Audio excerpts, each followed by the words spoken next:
No ar, Brasil ODS, um programa que mostra, divulga e debate o terceiro setor, dando voz à solidariedade e construindo a cidadania.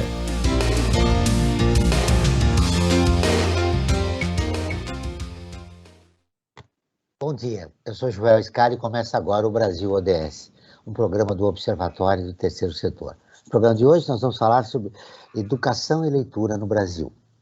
A pandemia provocou um novo cenário na educação do país, comprometendo o objetivo da Agenda 2030 da ONU, a ODS 4, que pretende assegurar a educação inclusiva, equitativa e de qualidade para todos. Para conversar sobre educação e leitura no Brasil, nós vamos receber a Zoara Fayler. Ela é socióloga, mestrada em Psicologia Social na PUC de São Paulo e pós-graduanda pela FGV São Paulo. Ela é coordenadora da pesquisa Retratos da Leitura no Brasil e responsável pelos projetos do Instituto Pro Livro. O Roberto Castelli Júnior, que é doutor em Educação pela USP e coordenador executivo da Ação Educativa. A co-apresentação do programa é de Frank Valverde, que também trará os destaques do site do Observatório do Terceiro Setor. Você também vai conferir as notícias do mundo com a repórter Leda Letra, da Rádio ONU, direto de Lisboa. Bom dia, Franklin. Bom dia, Joel, bom dia, Zoara, bom dia, Roberto, bom dia a você que está em sintonia com o Brasil ODS aqui na Rádio Brasil Atual. O destaque da semana, Franklin. Olha, Joel, o destaque da semana é essa tristeza que nós temos aí de ver a inflação voltar, né? Já não tinha a questão da pandemia, que era terrível, que nós estamos tendo que lidar com ela, a inflação está voltando, né? E para nós que temos um pouco mais de tempo do que as novas gerações, a gente viveu a época da inflação brava, né? E ela, infelizmente, está voltando. Nós tivemos aí, no mês de agosto, por exemplo, bateu em 9,68, e agora, em setembro, nós ultrapassamos a barreira dos 10% de inflação. Isso é obra, né, temos que dar os créditos, mas é obra da administração do ministro da Economia, Paulo Guedes, e governo Bolsonaro, né, que nós estamos retrocedendo para tudo e estamos voltando para o tempo da inflação. Esse tempo que a gente queria ter esquecido quando foi implantado, que nós esquecemos durante um bom tempo quando foi implantado o Plano Real, né? E agora, infelizmente, ela volta a atemorizar todos e todas aqui no Brasil. A tragédia, Franklin, é que a inflação atinge a população de baixa renda. Já num país onde a desigualdade cresceu provocada pela pandemia, mais de 100 milhões de brasileiros vivem em insegurança alimentar no país. Verdade, a inflação só irá agravar ainda mais a situação dos brasileiros e brasileiras. Bom dia, Zoara. Seja muito bem-vindo ao nosso programa. Prazer recebê-la novamente. Que bom. Bom dia, Joel. Bom estar com vocês, né? Eu acho que eu já estive com todos, Roberto, Joel, Franklin. Que bom reencontrar, né? É verdade, Zoara. É sempre um prazer. Durante a pandemia, o isolamento social nos distanciou, né? Em muitos aspectos, né, das pessoas, os amigos, a solidariedade, as nossas atividades, tudo são feitos agora através, né, à distância. E isso mexeu um pouco com a gente. Mas a gente vai falar ao longo do programa, mas melhorou, por exemplo, a leitura, né? O livro se tornou um grande amigo, né? Pois é, né? Mas para quem, né? Eu acho que para quem ele já era amigo, né? Porque para aqueles que dependem de um acesso em bibliotecas, certamente, né, tiveram dificuldade. E não são poucos os que dependem de bibliotecas, principalmente escolares, para acessarem livros de literatura, né? Então, eu acho que aumentou, sim. As pesquisas aí de mercado dizem que venderam mais, né? Principalmente pelos canais digitais. Você lembrou um aspecto importante, né, da condição elitista do livro ainda, né, que ele não tem acesso para a maioria da população brasileira, né, que não consegue comprar um livro diante das dificuldades provocadas pela pandemia, mas também já vinha antes, né, Zoara? Eu deixo cumprimentar o Roberto. Seja muito bem-vindo ao nosso programa, Roberto. Eu que agradeço a oportunidade de estar aqui discutindo esse tema tão complexo, né, que é educação e pandemia também, né, e leitura no Brasil, a complementar a Zoara também, que nessa pandemia não havia, e tem essa oportunidade de estar aqui com vocês. Grande desafio para a educação nesse momento do Brasil, da pós-pandemia. Nós não saímos ainda, né? Estamos na terceira onda, a Delta, mas a gente já está pensando no Brasil na pós-pandemia. Que dificuldade. Eu me lembro muito bem que as pessoas, havia muitas críticas, e ainda há, né, a respeito da atividade do professor. Ele se tornou tão importante nesses momentos, né, porque a gente vê o déficit, né, em relação às crianças e adolescentes que ficaram praticamente 2 anos, né, sem frequentar a escola. Sim, sem dúvida.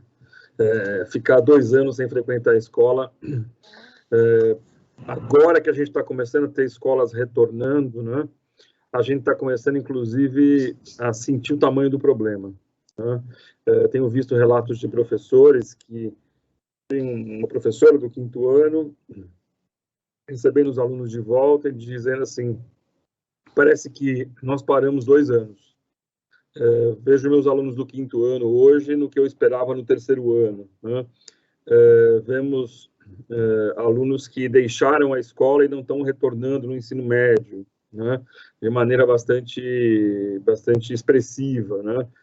Então, a gente acho que tem um prejuízo do ponto de vista da aprendizagem muito grande, o que não quer dizer que não fosse necessário, né? Foi necessário, está sendo necessário, mas acho que tem uma grande tarefa, um grande desafio, né? Talvez maior ainda do que a gente pudesse supor lá para trás. Por quê? Porque os cursos online, eles são uma suposta solução, que bom que elas existiram também, para que não fosse zero, né? Mas elas passam longe, desculpa, de ter a eficiência de um professor na sala de aula junto com o seu aluno, né? A gente, quem é professor, eu exerço também uma tarefa de coordenação de um curso de educação de jovens e adultos no Colégio Santa Cruz, e a gente observa o quanto que está ali, com aquele aluno, com a câmera fechada, que às vezes você nunca viu esse aluno num curso que só ele entrou já online, o quanto isso é complicado do ponto de vista de desenvolver um processo de diálogo, de aprendizagem, até de avaliação, né? Então, os desafios que nós vamos ter daqui para frente são imensos, né? E isso, ao longo do programa, nós vamos abordar. No estudo Enfrentamento da Cultura do Fracasso Escolar, publicado em janeiro de 2021, o Fundo das Nações Unidas pela Infância estima que aproximadamente 4,1 milhões de crianças e adolescentes de 6 a 17 anos tiveram dificuldade de acesso ao ensino remoto em 2020, e cerca de 1,3 milhão abandonou a escola. Os dados são da Pesquisa Nacional por Amostra de Domicílios de outubro de 2020. Com a pandemia e sem uma coordenação nacional dos 3 níveis de governo, a desigualdade na educação aumentou. O avanço da Covid em todo o país, a escassez de vacinas, a lentidão dos programas de vacinação manteve parte das escolas fechadas. E agora, desde a última segunda-feira, o Estado de São Paulo já voltou, né, com as aulas presenciais. Elas voltaram a ser obrigatórias para mais de 100% dos alunos. A exigência também vale para as escolas privadas, mas elas terão prazos definidos pelo Conselho de Educação. Bom, diante desse cenário,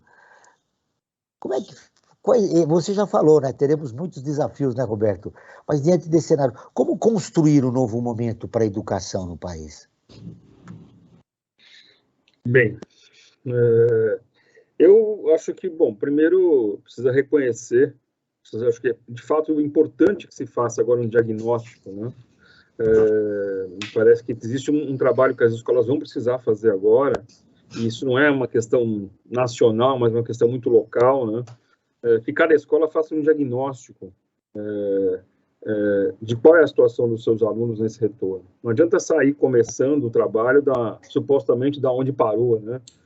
Os alunos não são mais os mesmos, os professores não são mais os mesmos, porque depois de quase 2 anos, não só a gente tem essa defasagem de aprendizagem que está ficando evidente a cada dia em todos os lugares, mas também os hábitos, os processos mudaram, né? Será que a gente vai eliminar totalmente esse caminho digital daqui para frente? Vai voltar só para a lousa? O quanto que, de repente, o telefone celular vai passar a ser mais incorporado como material na sala de aula? as conversas por WhatsApp, as comunicações, talvez alguma plataforma que possa ser ainda mantida para algumas tarefas. Eu sinto que nós não estamos voltando para onde a gente saiu, né? A gente está voltando para um outro lugar. Então, acho que isso é um trabalho local na escola, que é uma revisão dos seus programas, do seu projeto político-pedagógico, uma avaliação para entender como estão esses alunos hoje, né? Uma avaliação bastante diagnóstica, né, para entender como é que estão esses alunos hoje nesse contexto de volta. E, obviamente, isso não se faz sozinho, né? Se faz atrelado a políticas públicas de investimento na informação, em processos de reflexão sobre como trabalhar com estes alunos que estiveram 2 anos ausentes da escola, que tipo de trabalho realizar, ou seja, os governos estaduais e federais e os governos municipais, que geralmente têm menos recursos para fazer esse tipo de trabalho se não houver indução federal, precisam criar uma nova escola, criar um novo momento da produção escolar. Não é a mesma escola, não é assim, recomeça as aulas de onde paramos, gente. Isso não existe, né? Nós temos que reinventar um certo processo de trabalho na escola, tendo em vista um diagnóstico feito nesse contexto de retorno. Isso exige investimento, com certeza.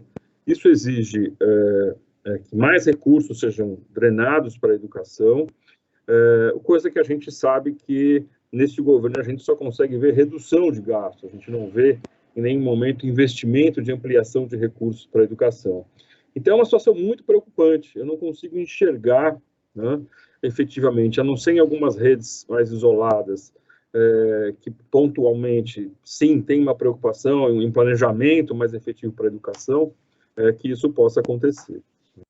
Eu quero te ouvir, Zoara, a respeito desse momento da educação brasileira e a possibilidade, na pós-pandemia, por exemplo, se democratizar a leitura no país. Como é que você enxerga esse momento que a gente vive da educação e esse novo momento, já que o Roberto falou que a gente tem que se reinventar, né? Não só as instituições, mas como pessoas. Como incluir a leitura no hábito das pessoas, ampliar a leitura na pós-pandemia no nosso país? Pois é, eu acho que o Roberto tocou num dado fundamental aí, né? Que são os novos hábitos. Né? E como é que isso vai, de fato, impactar naquele modelo antigo que já era deficiente, né? Então, a gente sabe que o professor, né, que é o principal agente que deve ser o principal agente dessa transformação, ele também vai depender de receber aí uma formação, né, adequada para lidar com esse novo momento, seja em relação a essas novas relações que estão sendo estabelecidas, aos novos hábitos, novos interesses e também, né, a todo o processo de formação leitora, né? A gente sabe que esse professor não é um professor leitor, né? E hoje, quer dizer, além dele não ser um professor leitor, ele não sabe lidar com essas novas ferramentas, né, que, como bem falou o Roberto, elas deveriam estar sendo inseridas nesse novo cenário, né, porque essa garotada viveu 2 anos, né, com essa ferramenta. Essa era a sua ferramenta de contato com seus amiguinhos, com o mundo, aqueles que têm, né, acesso à internet, que têm acesso à banda larga, porque a gente sabe que muitos estão excluídos, ficaram excluídos disso, né? Então, você vai ter que lidar com essas duas realidades, né? Com aquele que acabou tendo aí uma inflação, né, de telas na frente dele, de hiperatividades, de hiperestímulos por conta de estar aí ou no celular ou no seu tablet, né? Mas ele realmente desenvolveu aí outros interesses e outros hábitos, né? Então, você tem que lidar com esse aluno, que ficou aí o tempo todo nas telas, e você tem que lidar com aquele aluno que não teve acesso a esse mundo digital, né? Então, e você vai encontrar esses 2 alunos dentro da sala de aula. Como despertar o interesse a questão da educação, o Roberto já falou, mas como despertar o interesse pela leitura, né, nessa garotada? Como conseguir reparar a grande defasagem que a gente já tem, né, de compreensão leitora, né? A gente sabe que o analfabetismo digital cada 10 brasileiros, 4 são analfabetos digitais, né? E aí você tem essa realidade também dentro da escola, né? Então, eu acho que a gente tem, sim, que investir nesse professor, né? Esse professor tem que saber lidar com esse novo cenário, com essa nova realidade, né? E aí, pensando no despertar do interesse pela leitura, eu acho importante conseguir trabalhar com essa ferramenta, essa nova ferramenta, né, que é tão familiar a essa garotada, né? Então, como desenvolver, compartilhar experiências de leitura, né? Como usar o celular para compartilhar, as redes sociais para compartilhar a experiência de leitura. A gente não pode negar isso. Eu acho que tem que usar isso como meio, né, e não como fim. Mas, né, eu acho que o professor aí é o nosso grande agente e ele tem que receber aí todos os investimentos em informação para que ele consiga nos ajudar a superar esse momento, né? Além da escola, a gente sabe que o ambiente da escola todo, da comunidade escolar, também tem que contribuir com isso, né? A gente sabe que 60% das escolas não tem biblioteca, né? Os alunos, como eu falei no começo, dependem disso, mas eu acho que é o momento de investir muito nesse professor, né? Eu acho que a gente tem, se a gente precisa pensar numa coisa meio de urgência, né? Eu acho que é olhar para esse principal agente dentro da escola, né? Como lidar com as carências que ele já tem, né? Tanto de uso da tecnologia, como a gente sabe que ele não é um professor leitor, né? Mas é Vamos isso. ouvir agora a Rádio ONU, que é parceira de conteúdo do Observatório do Terceiro Setor com a matéria. Apenas 34% dos refugiados conseguem frequentar o ensino secundário. A Lei da Letra de Lisboa tem as informações. 2/3 das crianças refugiadas talvez nunca conseguirão frequentar o ensino secundário. O alerta é da Agência da ONU para Refugiados, Acnur. A entidade lançou o seu relatório de educação 2021, focando nos desafios enfrentados por uma geração de refugiados que tentam aprender, apesar dos impactos da pandemia de Covid-19. O Acnur também pede um esforço internacional maior para combater os índices muito baixos de matrícula nas escolas e nas universidades. A agência fez um levantamento em 40 países e descobriu que entre 2019 e 2020, apenas 34% dos adolescentes refugiados estavam enfrentando o ensino secundário. Sem o aumento no acesso, ficará difícil alcançar a meta estipulada pelo Acnur, que é de ter 15% dos jovens refugiados no ensino superior até 2030. O Acnur destaca ainda que a Covid-19 afetou bastante a vida das crianças, mas o relatório aponta que para os menores refugiados que já enfrentavam obstáculos para ir à escola, a pandemia pode ainda destruir todas as esperanças que têm de conseguir acesso à educação. O relatório mostra também que 68% das crianças refugiadas estavam matriculadas na escola primária. Da ONU News em Lisboa, Lê da Letra. Continuamos com o Brasil ODS no programa do Observatório do Terceiro Setor. Hoje estamos falando sobre educação e leitura no Brasil com a Zoara Faila, a socióloga, e o professor Roberto Catelli Júnior. Frank Valverde, enquetes, informações? Sim, João, as duas coisas. Temos enquetes e temos informações. Vou começar pelas informações. Quero falar sobre a parceria do Observatório e o programa Recitec. Este ano, o Observatório do Terceiro Setor iniciou uma parceria com a REURB, Recicladora Urbana, e a ABS, Associação Brasileira de Empresas de Software, que resultou no programa Recitec. O que vem a ser isso? Por meio desse programa, empresas de todo o país terão acesso a um serviço gratuito de logística reversa nos descartes de aparelhos de TI e de telecomunicações. Os materiais em bom estado são recondicionados em equipamentos seminovos a serem destinados a institutos com projetos de inclusão digital escolhidos pela doadora. Saiba mais em nosso portal, observatório3setor.com.br, o 3 em numeral. E sobre a enquete. Toda semana, a cada programa que nós realizamos aqui na Rádio Brasil Atual, nós fazemos uma enquete sobre o tema do programa. E para o tema do programa de hoje, nós perguntamos o seguinte: você tem o costume de comprar livros? E olha só, o resultado surpreendente. 84% disseram que sim.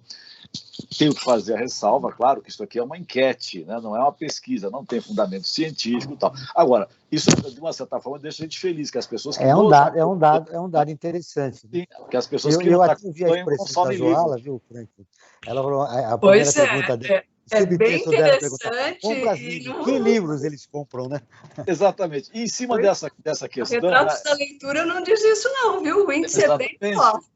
Exatamente. Né?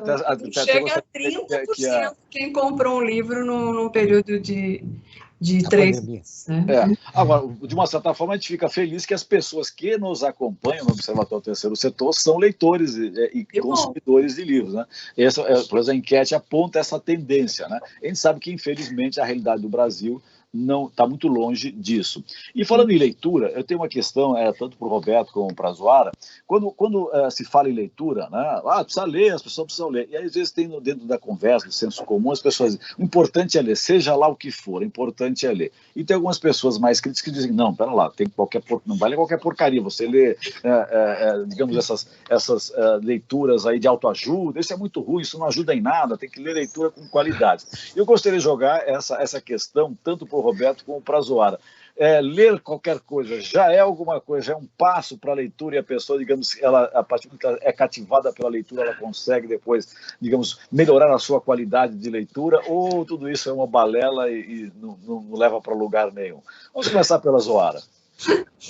Olha, eu acho que qualquer leitura desenvolve um hábito de leitura, né? Desenvolve compreensão leitora, desenvolve, vamos dizer, agilidade na compreensão de textos, né? Então, acho que são coisas distintas. Uma coisa é desenvolver o hábito, né? Outra coisa é que conteúdo você está aí absorvendo com essa leitura, né? Então, aí sim, qual é a qualidade desse conteúdo, né? Então, a gente não pode... Quando a gente fala na importância da literatura, né? Eu acho que ela é importante porque ela te traz um mundo diferente, né? Ela te traz outras emoções de personagens, ela te traz outros hábitos culturais, ela te traz outros momentos de história, né? Ela te possibilita vivenciar perdas, enfim. Eu acho que a literatura, ela contribui, né, para uma formação mais abrangente e também mais humana, né? Porque uma das qualidades aí, da importância da literatura é desenvolver a empatia, né? Porque na medida em que eu vivencio a emoção de alguns personagens, né, eu estou me colocando na posição dele, eu estou sentindo as carências, as emoções, enfim, eu estou desenvolvendo a empatia pelo outro. Isso é fundamental. Né? A autoajuda, como você falou, ela é focada muito em você, né? Então, independente do texto, quer dizer, você está desenvolvendo o hábito da leitura, está desenvolvendo, mas, né, eu acho que você está perdendo todo esse potencial que a ficção traz, né, de te possibilitar vivenciar outras histórias, outros mundos, outros personagens, né? Não há um salto, né? Não há aquele salto necessário, às vezes, para aprofundar. Exato, né? Então, eu acho que... E a gente não pode esquecer do acesso ao conhecimento também, né? A um conhecimento de qualidade. Eu acho que a leitura te possibilita também o acesso a todo conhecimento produzido pela humanidade aí, né? Então, eu acho que tudo bem, o livro religioso, que aparece muito na Retratos, Bíblia, que também é um livro de história, mas eu acho que a gente não pode, e quando você desenvolve ou pensa na formação desses novos leitores, né, eu acho que é muito importante despertar o interesse deles, sim, pela literatura e por uma literatura de qualidade, por conta do potencial que tem, né, esses conteúdos, essas narrativas, de formar, né, esse aspecto mais humano e de empatia desse jovem, dessa criança, né? Então, eu acho que... Vamos saber o que o Roberto acha. O que você acha? Estou muito perto aí da visão da Zoara, sem dúvida, a gente não pode dizer que ler não vale a pena. Então, nesse sentido, qualquer leitura, a gente também realiza lá na Centro Educativo o INAF, que é o Indicador de Alfabetismo Funcional, que a Zoara é parceira, e nele a gente analisa o quanto a população brasileira também lê e o quanto essa leitura pode ter relação com o seu desenvolvimento em termos de nível de alfabetismo. E é claro, quem lê mais tende a ter um resultado melhor do ponto de vista do seu nível de alfabetismo, que significa pensar o uso da leitura e da escrita nas práticas sociais. Agora, é claro também que tem limitações, né? A leitura pode ser muito libertadora, né? A leitura pode trazer... Tem até um texto muito bonito sobre leitura de uma autora francesa chamada Michelle Petit, que ela vai estudar como é que, nos períodos de guerra na Europa, cresceu a leitura, né? Ela teve um grande fortalecimento da leitura, porque aquilo se transformou numa saída, né? Numa saída para aquela situação tão violenta que se vivia, de poder abrir a sua imaginação, suas ideias para outro lugar que não fosse aquele tão difícil de se viver, né? Então, a leitura ela pode ser muito libertadora, ela pode trazer a reflexão, ela pode trazer a consciência crítica, ela pode trazer uma capacidade maior de leitura do mundo, né? Mas aí não é qualquer leitura. O livro religioso dificilmente vai cumprir esse papel sempre, a coluna de esportes do jornal também não vai cumprir esse papel, enfim, é preciso ter uma possibilidade de ler, especialmente a literatura que consegue trazer os temas mais universais, né? Ela te permite mergulhar nos temas mais essenciais da vida humana, dos mais indeterminados da vida humana, né? Que passa pelo amor, pela morte, pela dor, e te promove em você a capacidade de refletir, de se ver, né? De se reavaliar. Isso é crescimento intelectual, crescimento crítico, né? Então eu vejo que a gente precisa... só queria dizer mais uma coisa. Isso não significa só ler os clássicos, porque eu queria chamar a atenção para o fato de que hoje existe uma forte nova literatura no Brasil e no mundo, né?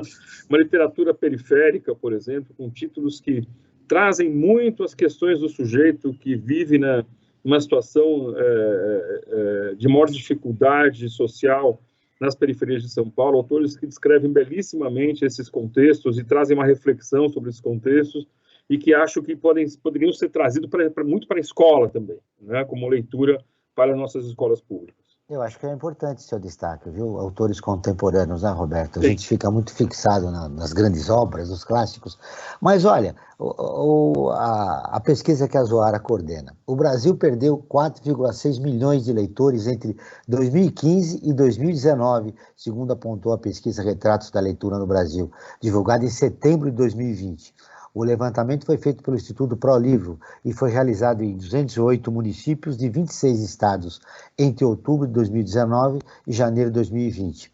Apenas 52% dos brasileiros têm hábito de leitura. 52% dá mais ou menos um pouco mais de 100 milhões de pessoas. O resultado é 4% menor do que o registrado em 2015, quando a porcentagem de leitores do país era de 56%. Ou seja, estamos perdendo o número de leitores no nosso país. Bom, a gente sabe que a desigualdade, problemas econômicos gravíssimos do país é um fator importante. Mas eu gostaria de te ouvir. Por que você acha que a gente está perdendo leitores, Roberto?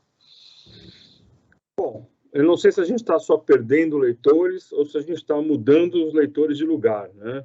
A gente tem que levar em conta a própria ação educativa no INAF, né? Também levanta esse dado e a gente também fica próximo do que a pesquisa que a Zoara coordena. A gente fica na casa dos 40 e poucos % de pessoas em 2018 que declaravam ter lido um livro nos últimos 3 meses, né? Mas a gente tem, por exemplo, outras 95% da população dizendo nessa mesma pesquisa que elas leem coisas pelo WhatsApp, né? Que elas leem nas redes, 80% lê nas redes sociais. Então, existe um deslocamento aí também da leitura, né? Acho que essa é uma questão complexa, né? Quer dizer, existe um outro tipo de leitura, que é uma leitura da rede social, que tem uma característica totalmente diferente, geralmente é uma leitura mais de consumo, às vezes uma leitura que passa, hoje em dia, com todas as questões da fake news também, uma leitura da diversão, mas também tem conteúdos muito importantes também nesses meios digitais, né? O que a gente tem hoje é pouco controle social sobre o que acontece na rede, porque a rede, em vez de se transformar num espaço livre de diálogo, ela se transforma num espaço controlado de fabricação de dinheiro, né?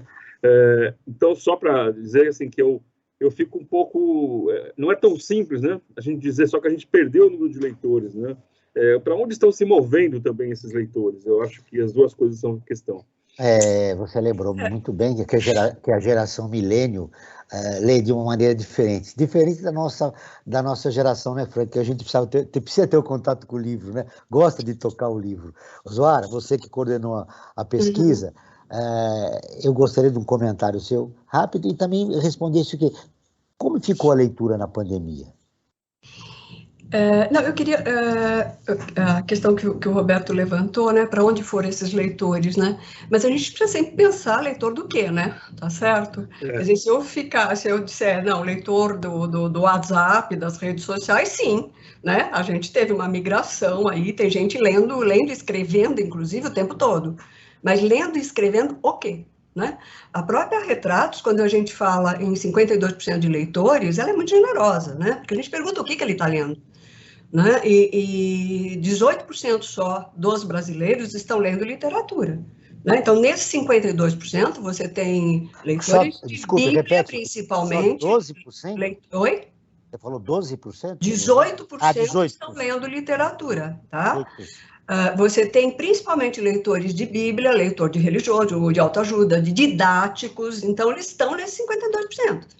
Né? Quando você olha literatura e leitura espontânea, você fica em torno de 18%, tá? Agora, essa reedição da Retratos também perguntou para os leitores, esses leitores digitais, o que eles estão lendo. Né? Então, a gente verifica, sim, quem está no WhatsApp, quem está no Facebook, o que eles fazem nesse mundo digital, que leitura eles fazem nesse mundo digital, né? E tem muito, assim, acesso à informação. Mas também, né, dentro dessa informação, você tem informação de qualidade, você tem fake news, né? E ele entende como informação, tá? Agora, a gente tentou identificar quem é esse leitor de literatura em outras plataformas. E é muito interessante você olhar o perfil e o hábito de leitura do leitor de livro e do leitor de literatura em outras plataformas, tá? E o que ele lê? Né? Ele lê textos ligeiros, ele lê poesia, porque ele recebe poesia pelo WhatsApp, pelo Facebook, né? Eu acho que as pessoas, quando trocam as emoções, né? Eles estão se comunicando com trechos de poesia, com trechos de texto.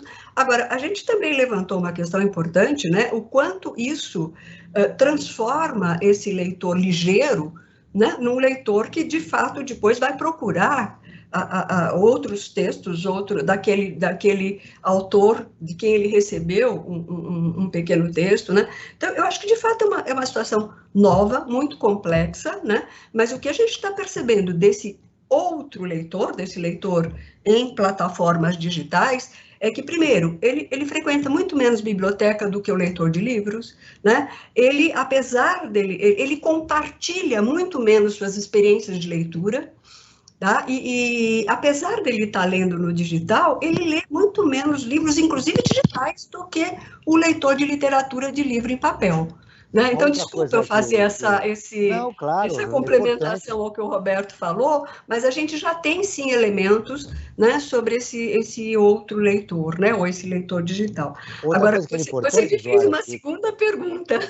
Na segunda pergunta da leitura na pandemia, como é que ficou? Mas eu queria te ouvir outro destaque do Roberto, que seria interessante também repercutir com você, em relação ao autor contemporâneo. Né? Nós não ficamos muito nos clássicos, né? O surgimento desse grupo, né, de autores contemporâneos que são uma alternativa também, porque eles trazem uma literatura falando sobre os grandes centros urbanos, as dificuldades, a violência, enfim.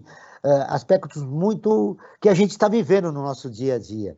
E a chegada deles está repercutindo, Zuara? Registrou-se isso na pesquisa? Eu gosto de dizer que tem uma leitura que é a leitura necessária, né? E quando você forma leitores, você tem que olhar muito para isso, para o que pode ser significativo para aquele leitor que você está querendo formar, né? A gente aplicou a retratos na FLUP, né, que é a Feira de Literatura da Periferia do Rio de Janeiro. E é muito interessante, acho que tem muito a ver com o que o Roberto falou, né? O repertório de... Primeiro, assim, que 96% dos frequentadores são leitores. Eles leem mais de 7 livros num período de 3 meses, enquanto o brasileiro lê 2, e aí de todos os gêneros, né?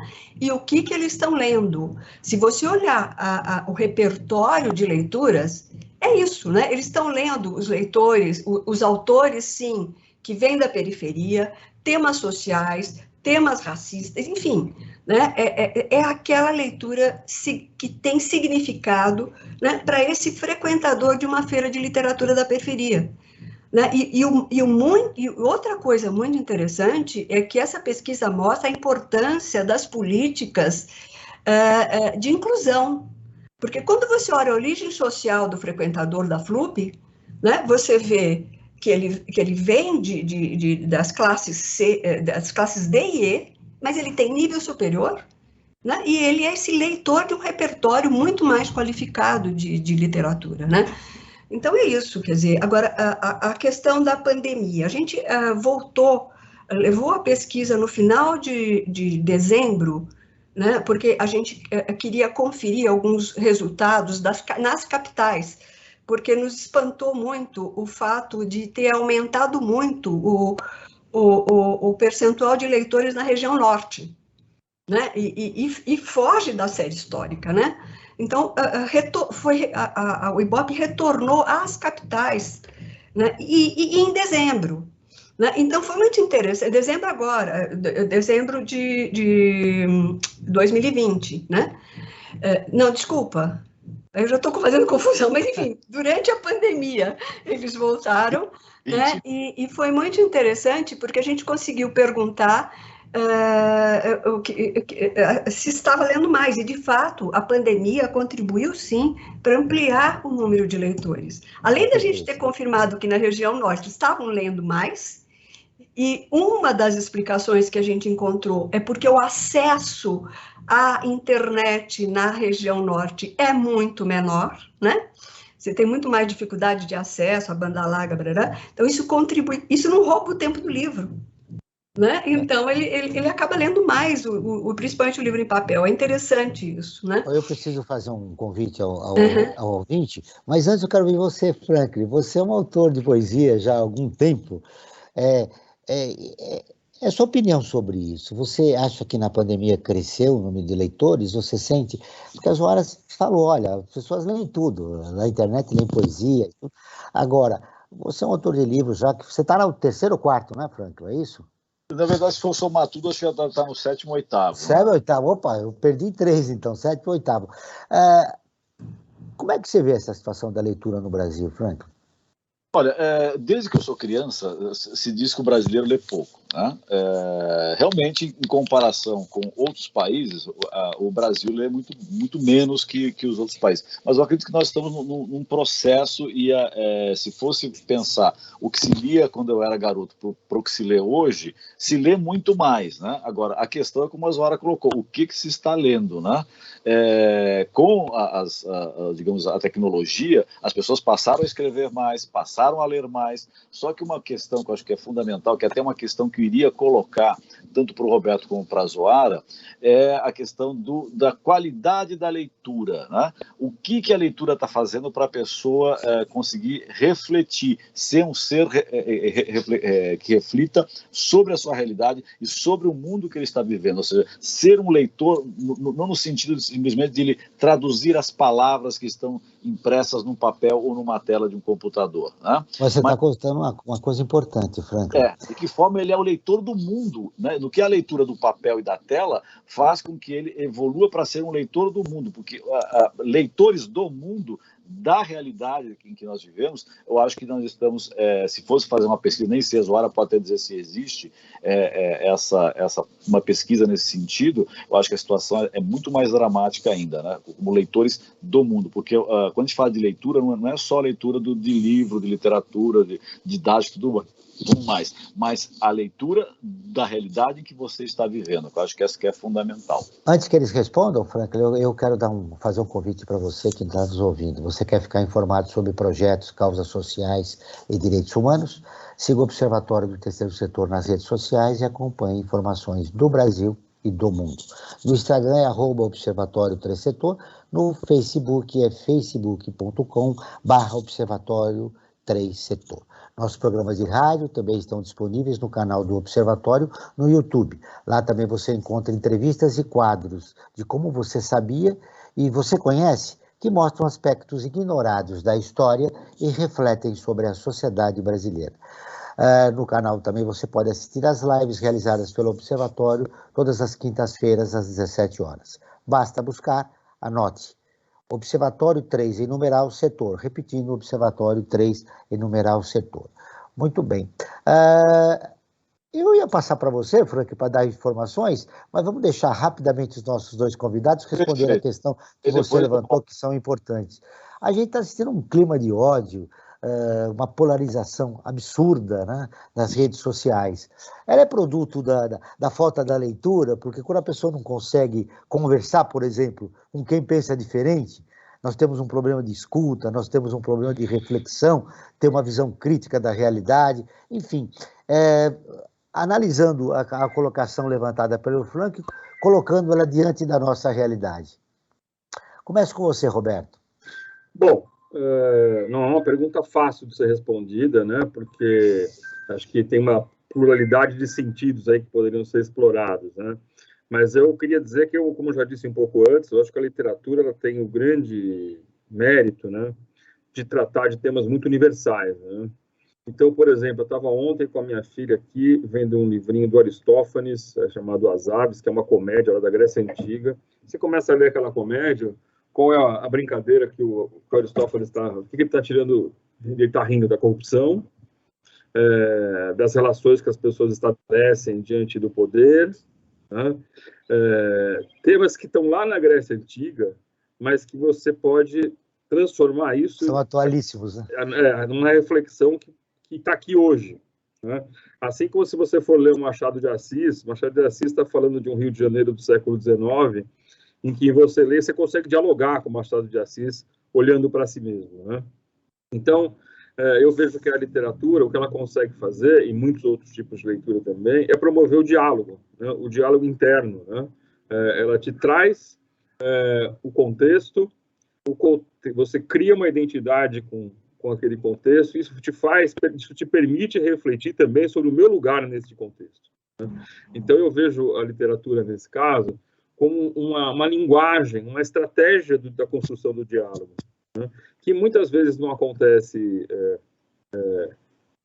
da maneira, vamos dizer, no espaço público, mas ela estimula que isso possa acontecer, porque eu passo a ter referências, eu passo a ter estímulos, né? E argumentos, e a construção de uma sensibilidade para isso também, né? A exercer essa sua sensibilidade para lidar com temas que talvez você não tivesse antes atentado para eles, ou não tivessem tocado você ali, né? Então, acho que tudo isso junto produz um papel revolucionário, eu diria assim, porque dá ao sujeito a autonomia para ele poder pensar com as suas próprias ideias, né? Dá elementos, né? Eu vejo muito foco nesse foco do diálogo interno que ele possibilita. Enfim, acho Roberto, que essa é uma questão.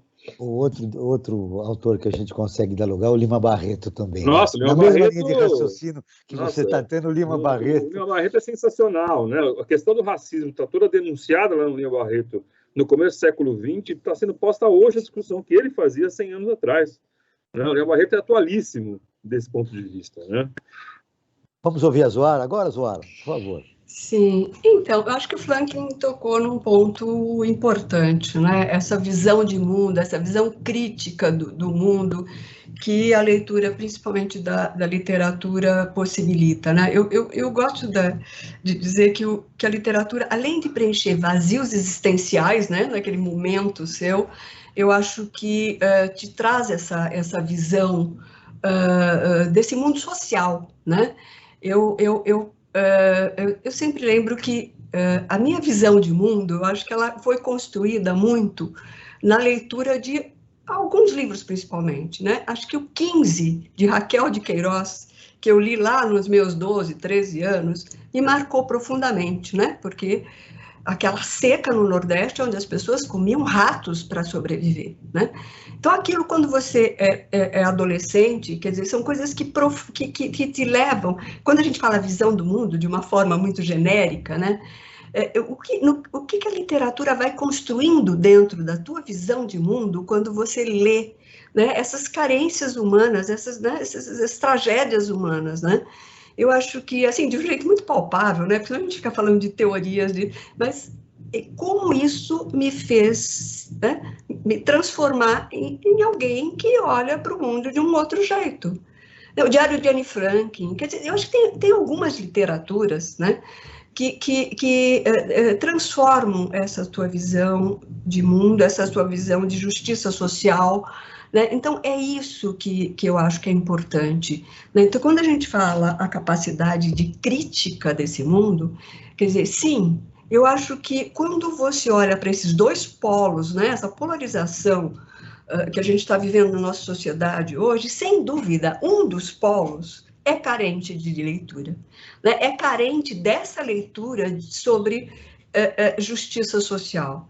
Eles não têm... É muito interessante que você ouvir algumas pessoas, eu sou de direita, mas o cara nem sabe o que significa isso. Por que ele não sabe?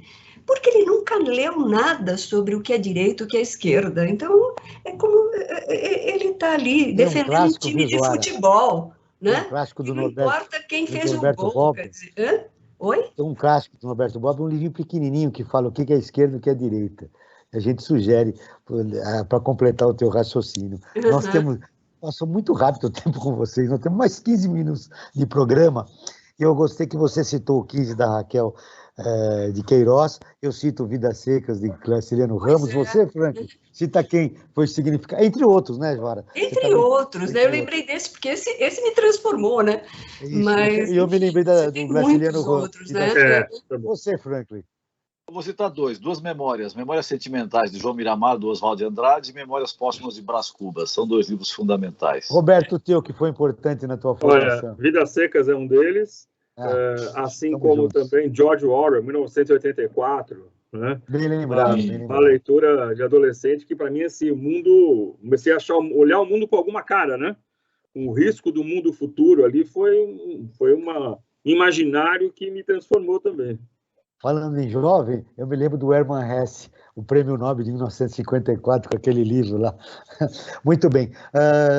Vamos retomar aqui nosso tempo, porque nós temos mais 15 minutos. Frank, informações, e você também tem notícias, né, do Observatório. Na verdade, eu vou fazer uma síntese bastante grande, porque na verdade já estamos a 10 minutos, nem 15, já passaram 5 na nossa preferência literária, aí, do que marcou a nossa vida como leitores, né?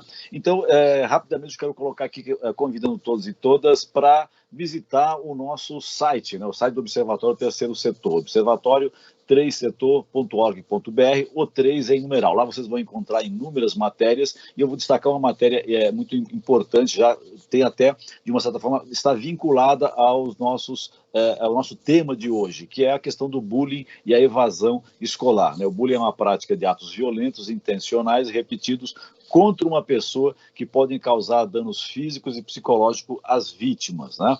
Essa matéria e outras, elas têm o recurso da audiodescrição, né? Fazendo com que também pessoas que são deficientes visuais possam acompanhar os conteúdos que nós fornecemos no Observatório do Terceiro Setor. E, rapidamente, Joel, já que o tempo está escasso, falar das nossas duas campanhas. A primeira dela é o Observatório em Movimento, uma campanha que foi iniciada no início da pandemia, na qual nós ouvimos uma série de especialistas das mais variadas áreas do conhecimento para darem dicas e sugestões de como melhor passar por esse momento de pandemia, inclusive após pandemia, porque o mundo com certeza não poderá e não será como nós vivíamos esse mundo antes da pandemia. Né? Para também acessar essa nossa campanha, observatório3setor.org.br, o 3 em numeral. E falo também de uma ferramenta para concluir, Joel. Uma ferramenta que é muito importante, que é o Apoio Terceiro Setor, uma plataforma online de financiamento coletivo para organizações da sociedade civil que tenham projetos em diversas áreas. Para saber mais dessa ferramenta, convido a todos e a todas que visitem Apoio Terceiro Setor, né, .com.br, né, ou seja, esse 3 em numeral. Então, apoie3setor.com.br, Joel. Muito bem, nós teríamos muito aqui, viu, Zoara e Roberto, para repercutir com vocês a pesquisa que a Zoara foi coordenadora, Retratos da Leitura no Brasil. Tem algumas perguntas sobre educação para você, mas, nossa, o tempo correu rápido, não sei se nós falamos demais aqui, mas vocês voltarão em outra oportunidade para a gente conversar. Vamos pautar, porque a leitura é importante. É um prazer falar com vocês, porque com a Zoara, porque aí eu fico recordando os livros que a gente leu, que deveria ler, e eu gostaria de fechar o programa com uma indicação de vocês, né? Mas, para fechar a educação e a leitura no Brasil, Roberto, eu gostaria de saber o que você de mais importante gostaria de deixar registrado como tema do nosso programa, que é importante os nossos ouvintes saberem, né, da tua opinião a respeito da realidade que a gente vive, de como será esse Brasil na pós-pandemia em relação à educação, em relação à leitura. Qual é o seu registro final, Roberto? Bom, infelizmente não está nada fácil, né? Nós estamos vivendo um contexto muito complexo, com uma pandemia que ainda nos ronda, né? A gente não consegue dizer que 2022 ainda será um ano de uma retomada de modo integral, e com essa questão que vocês também apontaram, de que eu tenho claro que nós não estamos voltando para o mesmo lugar, né? Quer dizer, a história deixou sua marca aqui, transforma, e nós vamos para um outro lugar no qual as tecnologias vão ter um papel crescente, né? A gente está vendo até, do ponto de vista das redes públicas, uma tentativa de ampliar as plataformas, manter plataformas digitais nas escolas, levar computadores para alunos. Então, a gente já sabe que isso deve se fortalecer como processo nos próximos anos. O que eu acho que a gente não pode deixar e não pode abrir mão é do professor na sala de aula, porque este sujeito é essencial.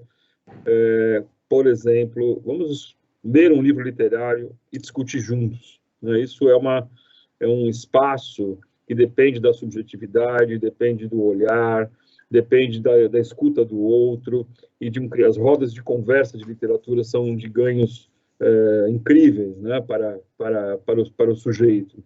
Então, eu vejo que a gente precisa, ao mesmo tempo, incorporar aquilo que essas tecnologias nos trazem de oportunidade, né, de chance de ampliar, mas ter muito cuidado para preservar essa relação fundamental, que é essa relação que é afetiva. Eu trabalho na educação de jovens e adultos também, e outro dia conversei com uma rede, com os alunos, e eles falaram assim: o que tem de bom na sua escola? Minha professora. Sem esse vínculo, né? Esse vínculo pode ser muito importante, e eu acho que ele não pode ser quebrado, né? Muito bem, destacando a importância do professor, encerra a sua participação no programa de hoje. Uma dica para quem quer começar a ler que foi importante para você, um livro, Roberto, rapidamente. Bom, como eu já disse, eu continuo achando George Orwell, 1984. George Orwell, 1984. Um livro ainda sempre que permite muita reflexão sobre o que nós estamos vivendo. Sua dica final, Frank Valverde. Olha, Joel, eu queria usar aqui uma frase que não é minha, já está em domínio público, mas eu acho que ela reflete bem o programa de hoje. Amplie seu horizonte, leia um bom livro. Zora, suas considerações finais, seu registro final, do que mais importante você gostaria de deixar registrado? Antes, uma dica para quem quer começar a ler. Você que é a senhora das pesquisas no Brasil, coordena a pesquisa, já sabe que a maioria da população brasileira está lendo livros evangélicos, a Bíblia, enfim. Pois é. Que dica você daria rapidamente? Olha, eu acho que para o momento eu vou falar o 15, porque ele é curtinho, né? E acho que para essa garotada vai ser fácil de ler. Não é uma grande literatura, mas eu acho que é importante para visão de mundo que está tão necessária hoje, né? Então é isso, Eduardo, acho que eu vou trazer a minha experiência. Nos momentos de hoje, do que mais você tem medo? Oi?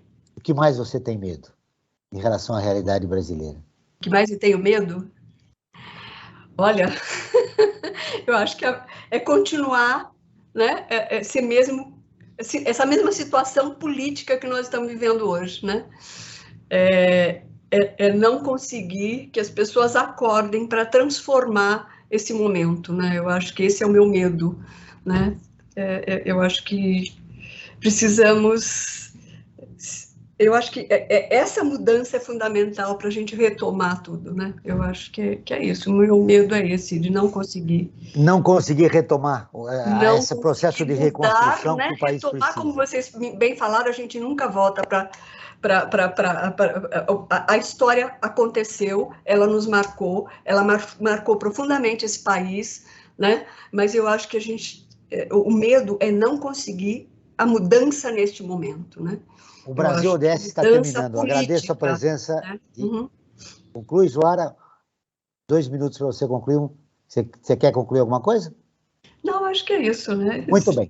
O Brasil ODS está terminando. Agradeço a presença de Zoara Faila, socióloga, e do professor Roberto Catelli Júnior, que é coordenador executivo da Ação Educativa. Esse programa foi produzido pela equipe do Observatório do Terceiro Setor. Na próxima terça-feira, às 9 horas, acompanhe nosso programa Brasil Cidadão, sempre com assuntos importantes da atualidade.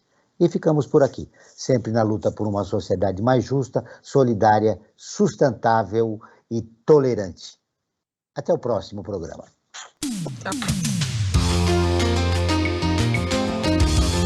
Você acabou de ouvir Brasil ODS, um programa do Observatório do Terceiro Setor.